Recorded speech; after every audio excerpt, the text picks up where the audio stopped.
Hello everyone, I'm Meteorologist Charlie Ironmonger. Thank you so much for joining me today for your 2 p.m. news and weather update from the First Alert Desk. And we've got news out of Kinston where 3 petitions have been filed challenging parts of the Kinston city elections.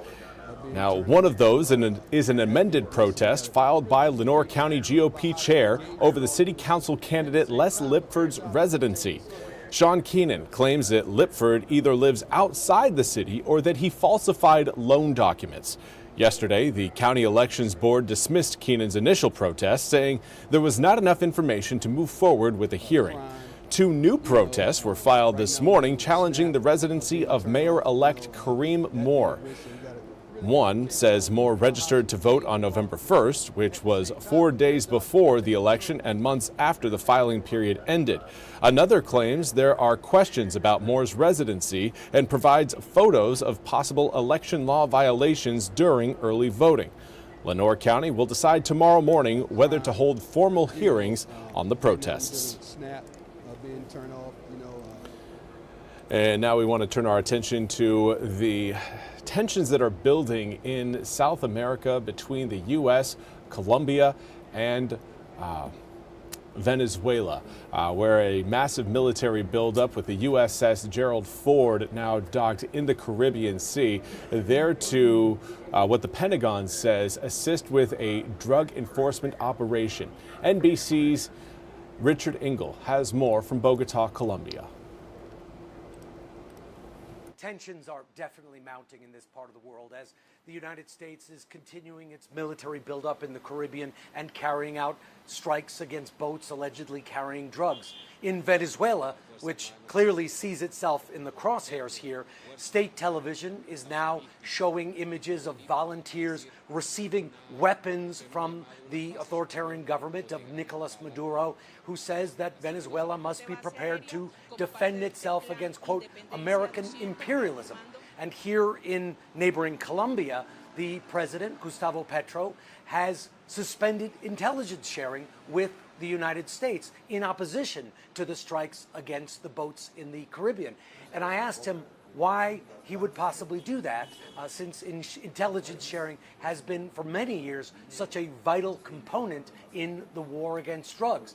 And he said that yes, sharing intelligence is key, but that he does not support providing intelligence that leads to the deaths of people he described as poor fishermen paid by gangsters who are exploiting their poverty. He said the real gangsters, the real drug lords, aren't on the boats. Richard Engel, NBC News, Bogota. Thank you very much, Richard, for that report. We now want to turn to your weather forecast. It's looking like a very warm weekend is on the way, but before we get there, we are going to have to spend a little bit more time with the 60s. Well, we've got the 70s coming up on both Saturday and Sunday. Here's what it looks like outside right now. We've got some mid-level clouds and some high-level clouds enjoying the atmosphere over Belhaven.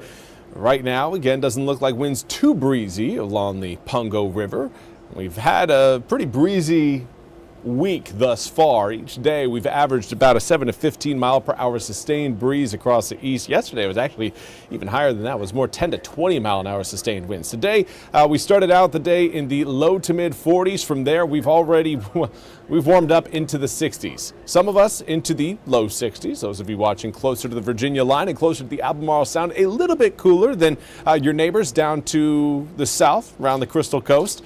Right now the warmest spot on the map is in central Onslow County. Right now Jacksonville enjoying 69 degrees, whereas Kenansville is sitting at 68. We've got 67 in Oriental, 66 in New Bern, and 65 showing up through Goldsboro as well as New Bern and Edenton. Now, as far as what we've got later on tonight, air temperatures will be dropping down into the, I'd say, the mid to upper 30s across most inland areas. Right now, this is what it looks like outside along the Neuse River.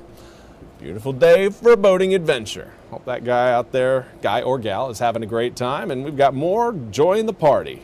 Time to cruise on by. West-northwesterly wind coming in at about 12 miles per hour, 65 degrees again. Very comfortable boating conditions for the rest of this afternoon. We're likely going to be staying at that level. Lots of sunshine present today. Will be present again tomorrow, but the the weekend may feature a few more clouds overhead. We're not looking again at completely cloudy skies, nothing like that, but there will again be some disturbances moving by to our north that will swing a little bit of cloud cover down over eastern North Carolina for your Saturday and Sunday. But the southwesterly winds that we're going to start to see tomorrow afternoon will be what helps prompt that big temperature rise as we head into the weekend. For tomorrow, back in the mid-60s under mostly sunny skies. Zooming the picture out a little bit further, you can see we've got just several high-pressure systems kind of cruising along the Gulf Coast.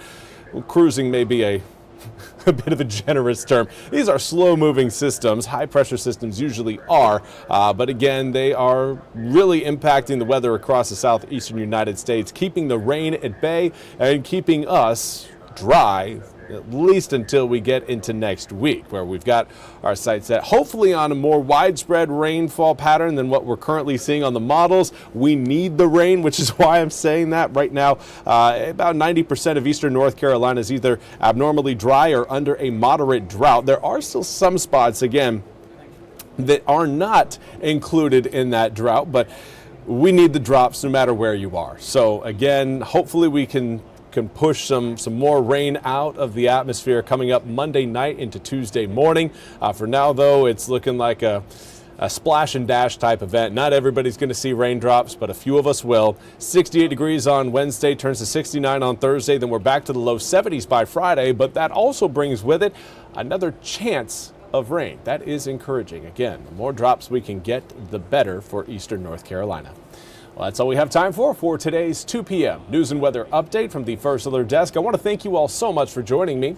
We'll be back with more news and weather coming up at the top of the hour. Until then, I hope you all have a fantastic rest of your Thursday.